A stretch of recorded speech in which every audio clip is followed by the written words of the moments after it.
नव्या दमानं उभारी घेत महाराष्ट्राच्या मनोरंजनासाठी सुरू झालंय सन मराठी, जिथे दमदार पदार्पणासोबत असेल एक धमाकेदार स्पर्धा.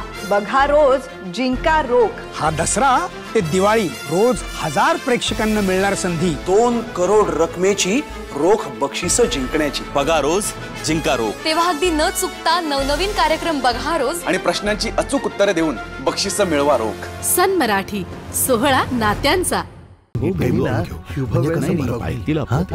कसं आपल्याला पुढचं करायला. ठीक आहे. काय झालं? काय हवंय तुम्हाला? मालकांना भेटायचंय. का? मंदिराबाबत बोलायचं होतं. डोनेशन साठी आलात का? त्याचं काय आहे? पुढल्या महिन्यात गावच्या मंदिराचा उत्सव आहे. तुम्हा लोकांना दुसरं काम नाही आहे का? हा बरोबर आहे. आधी त्या बाईने ऐकवलं, आता हा ऐकवणार. माझ्या बाबांनी मंदिरासाठी किती काय केलं, त्या देवाने आमच्यासाठी काय केलं? अरे देव नक्की देणार बेटा. अशा खूप गोष्टी ऐकल्यात आम्ही. चला निघा इकडून आता. अरे बेटा आमचं जरा ऐकून तरी घे. मी एवढं बोललो तरी तुम्ही अजून तिथेच उभे आहात. चला निघा. अरुण, अरे घरी आलेल्या पाहुण्यांशी कोणी असं वागतं का? देवाचं नाव घेऊन इथे कोणी यायचं नाही, सांगा यांना. ठीक आहे, काही हरकत नाही, तू आज जा. अहो पण बाबा, मी म्हटलं ना आज जा. यांच्यावर आमच्या बोलण्याचा काहीच परिणाम होत नाही. बायकोला गमावल्याच्या दुःखात तुम्हाला काही बाई बोलून गेला, त्याचं बोलणं मनावर घेऊ नका. या. आपलाच तर मुलगा आहे मालक, त्याच्या बोलण्याचं कशाला वाईट वाटेल. ठीक आहे, तुम्ही बसा. काही हरकत नाही मालक, मंदिराची भेट स्वीकार करा. नको नको, याची काही गरज नाही. मला सांगा कसं येणं केलं?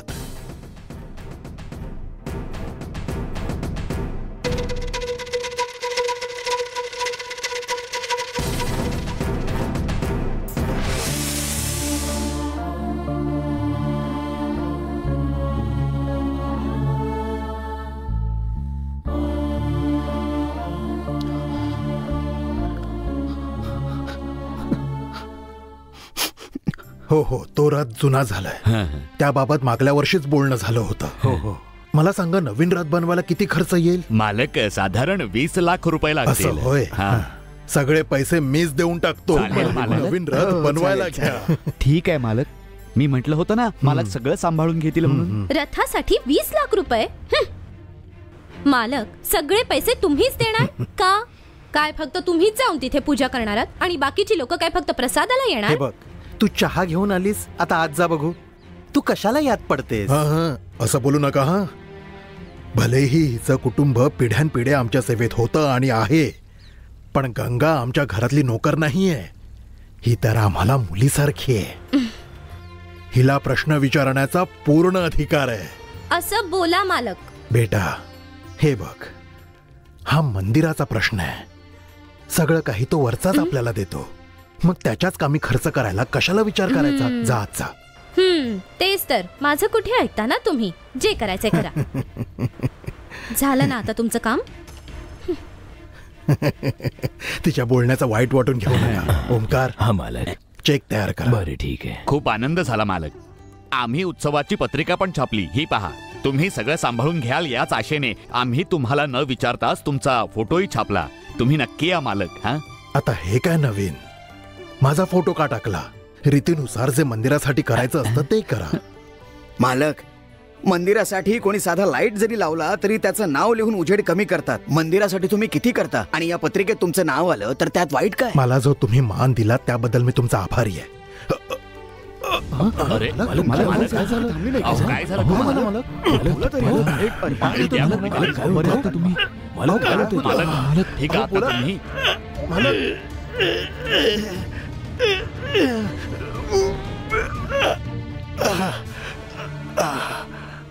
निघा आता तुम्ही. मालक, अजून पोटदुखी थांबली नाही का? हो, खूप औषध घेतली पण दुखणं काही कमी झालं नाही. मालक, सापाच्या वारुळातील लाल माती चोळून पहा. हो मालक, जे अंगणात आहे ना त्याने तुम्हाला नक्कीच आराम मिळेल. मी बघेन काय ते. तुम्ही निघा. चला चला चला. मालक, त्यांनी सांगितल्याप्रमाणे सापाच्या वारुळातली माती लावून पाहूया का? नाही, त्याची काही गरज नाही. तू जा आणि चेक तयार कर. बरं ठीक आहे.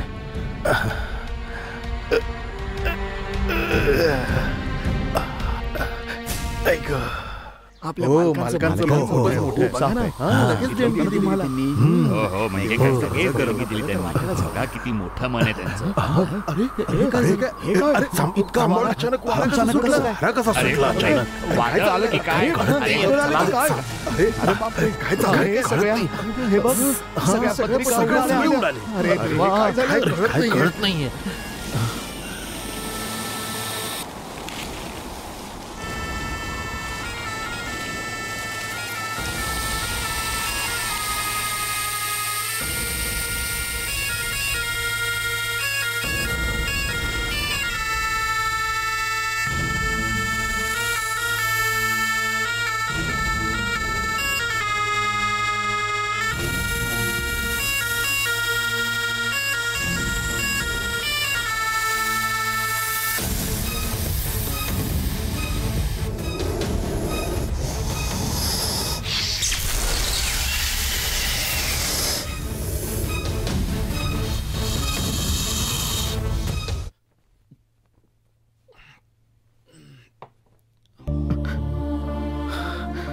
जानकी जानकी जानकी हे काय छोटे मालक, आजही या अवस्थेत चला झोपा पटकन. सोडा मला, सोडा. माझं जानकीवर किती प्रेम होतं माहितीये ना तुम्हाला. स्वतःपेक्षा जास्त जास्त प्रेम केलं होतं मी. मला माहितीये छोटे मालक, त्या गेल्यावर तुम्ही स्वतःला का त्रास देताय. चला बरं झोपा आता. चला उठा उठा उठा. चला उठा छोटे मालक. सावकाश या. मला सोडा मला. जानकी का सोडून गेलीस मला तू.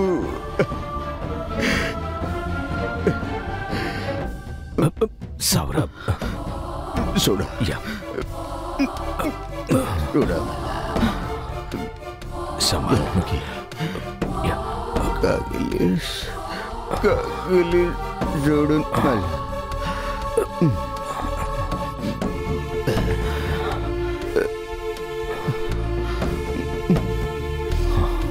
का गेलीस का गेलीस.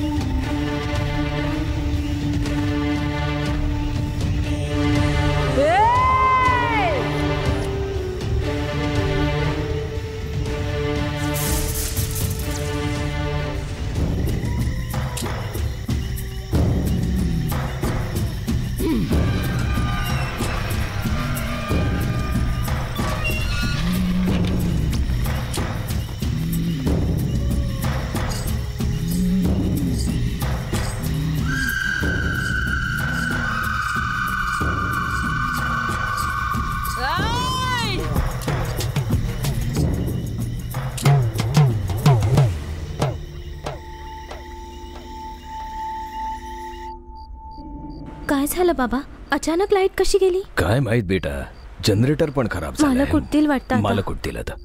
सगळ्या रूम मध्ये ठेवून दे जा. ठीक आहे बाबा, बरं. तुम्ही जनरेटर चालू करा. हो हो घे.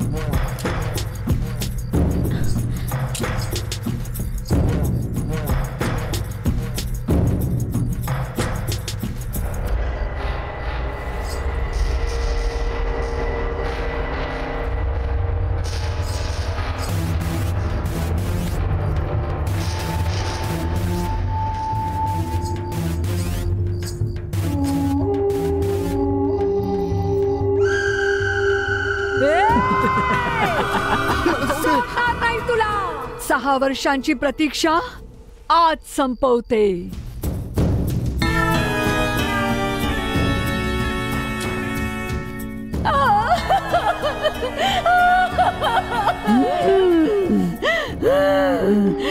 आज सोडणार नाही तुला.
मला अडवू शकणार नाहीस तू.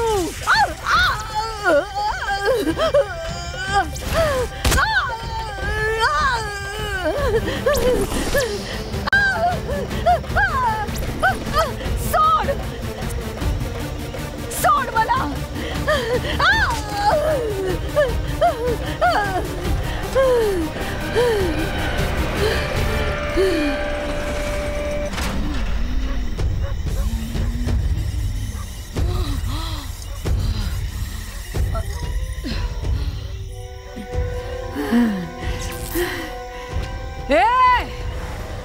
स्वतःच्या रक्षणासाठी राखणदार ठेवण्याचा शहाणपणा केलायस. पाहूया मी जिंकते की तुझा राखणदार. येईन मी परत येईन. पनिमा महिमा करिमा लगमा प्राप्ती गम्यम मिसत्वम नावाच्या अष्टमा सिद्ध नावासोबत येईन, ज्यावर कुणालाच नियंत्रण ठेवता येणार नाही. लंगिणी सारखी येईन. तुझं रक्त पिणाऱ्या भैरवी सारखी येईन. नक्की येईन.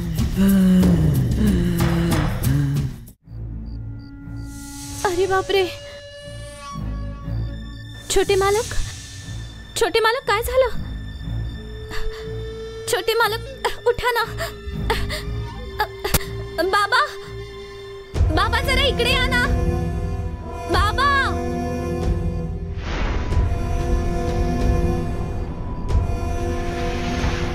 छोटे मालक, ते बघा ना, छोटे मालक बेशुद्ध पडले. काय झालं? छोटे मालक उठा. छोटे मालक. ए अरुण, अरे माता, मी पाणी घेऊन येतो. काय झालं रे?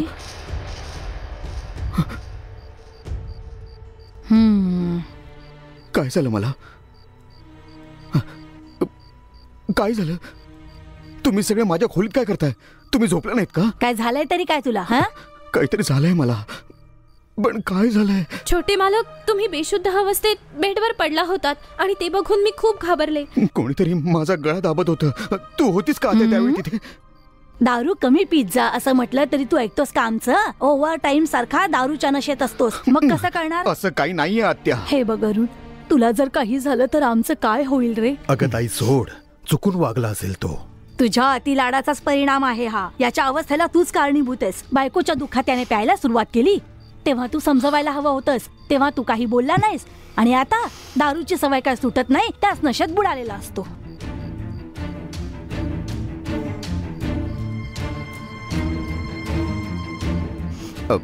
आत्या, आत्या मला याची सवय लागलेली नाहीये.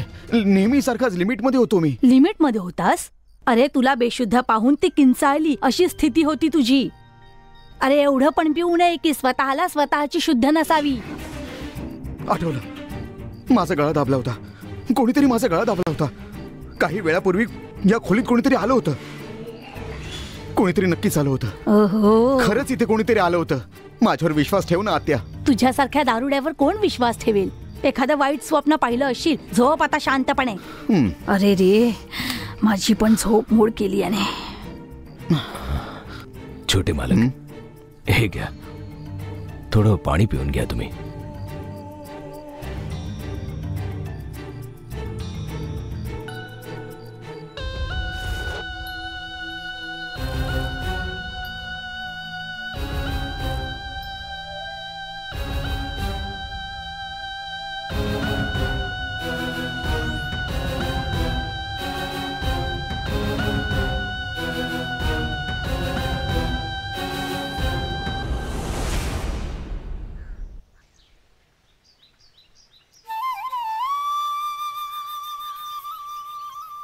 मालकांची पोटदुखी कमी होण्यासाठी ही लाल माती पाहिजे नागम्मा. तुझ्या घरची लाल माती पाहिजे. त्यांची पोटदुखी कमी होईल ना. गंगा, मालकांनी सांगितलं होतं मला की या लाल मातीची गरज नाहीये. मला यात अडकवू नकोस बेटा. तुम्ही सांगा की हे आयुर्वेदिक औषध आहे. जिथे दुखतंय तिथे चोळून घ्या बाबा.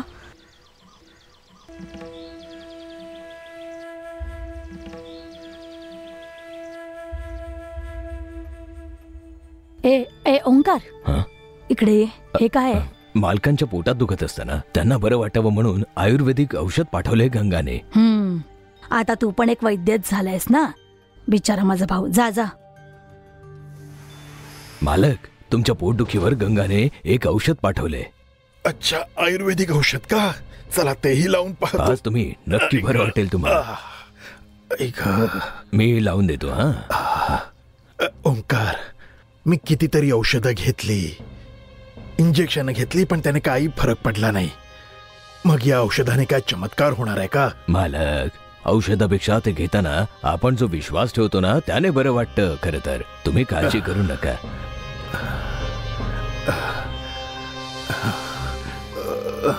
नीट मालिश कर, नीट लेप लाव. तुम्ही आता आराम करा. थोड्याच वेळात तुम्हाला बरं वाटू लागेल. शोधून पण सापडणार नाही पोटदुखी. ठीक आहे.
यांच्या जीवाला आता धोका नाहीये, पण हृदय मात्र कमकुवत झाले. यांची तुम्हाला खूप काळजी घ्यावी लागेल. डॉक्टर, मला माझ्या जीवाची जराही पर्वा नाही. कधीही मृत्यू येऊ, मी त्यासाठी अगदी तयार आहे. मला फक्त एकच काळजी, आणि ती म्हणजे माझा मुलगा अरुणचा संसार पाहायचा आहे. त्याला सहचार्याने मिळाल्याशिवाय त्याला एकटं सोडून मी जाईन की काय, हीच चिंता मला सारखी सतावत असते. त्याला पाहून कोणाला तरी वाटेल का की हा कोट्यावधी संपत्तीचा मालक आहे म्हणून? पाहावं तेव्हा त्याचा चेहरा नेहमी उदासच दिसतो, पण मला अजिबात कळत नाहीये की त्याने त्याची बायको कमावली आहे. अशा वेळी मी त्याच्या लग्नाचा विषय कसा काढू? अजूनपर्यंत तरी मी त्याच्याशी या विषयावर बोललो नाही, पण जेव्हा माझ्याच आयुष्याची काही शाश्वती राहिली नाही तेव्हा मला असं वाटतं की त्याने लग्न करावं, जेणेकरून मला सुखाने मरण येईल. त्याला लग्नासाठी तयार करावं लागेल. तुम्ही स्वतःची काळजी घ्या. मी येतो आता.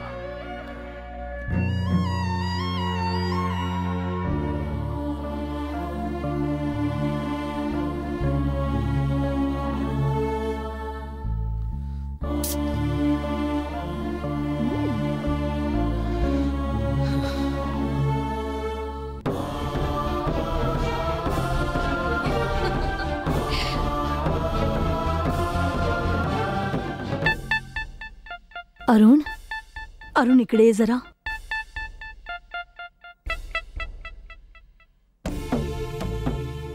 तुला माहितीये घरात काय चाललंय ते? माहित आहे आत्या, मला कळत नाही काय बोलू, म्हणून मी आत आलो. जानकीला जाऊन आता 6 वर्ष झाली आहेत रे अरुण. तिच्या आठवणीत किती दिवस राहशील? यावेळी तुला तुझ्या बाबांचं ऐकावंच लागेल. ऐकशील ना तू त्यांचं? मी जानकीला विसरू शकत नाही आत्या. हे सगळं आता तुझ्या मनावर अवलंबून आहे. ज्याच्यावर तू लक्ष केंद्रित करशील तेच तुझ्या मनात राहील. मन दुसरीकडे वळवलंस तर सगळं ठीक होईल बाळा. मी जानकीशी प्रतारणा अजिबात नाही करू शकत.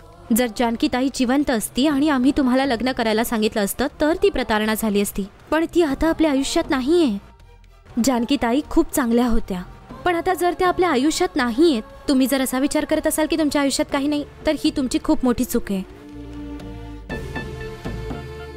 तुम्हाला स्वतःसाठी नाही पण किमान इतरांसाठी हे लग्न करावं लागेल. तू जर तुझ्या बाबांचं ऐकलं नाहीस तर त्याचा परिणाम त्याच्या आरोग्यावर आणि मनावर होईल. माझ्या भावाने तुला जीवापलीकडे जपलंय, आता तू त्याला रडवणार आहेस का? नाही आत्या, माझ्या बाबांच्या डोळ्यातून एक जरी अश्रू निघाला ना तरी मला सहन नाही होणार. म्हणजे तुला त्यांची काळजी आहे तर तुला ही जाणीव आहे ना, मग का असा पाषाण हृदयी झालायस? स्वतःच्या तोंडाने सांग ना की लग्नाला तयार आहेस.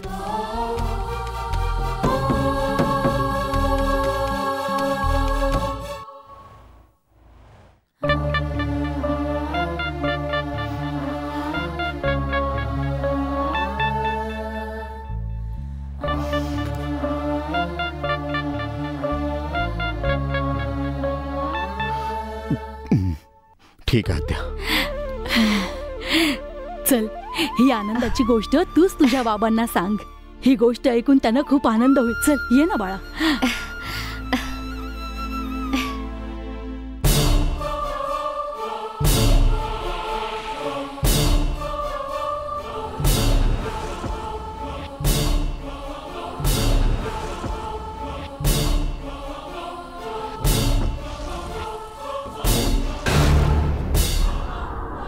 आता आपल्या आवडत्या मालिकेचे संपूर्ण भाग मालिका प्रसारित झाल्यानंतर लगेचच पाहू शकता पूर्णपणे मोफत फक्त सन नेक्स्ट वर.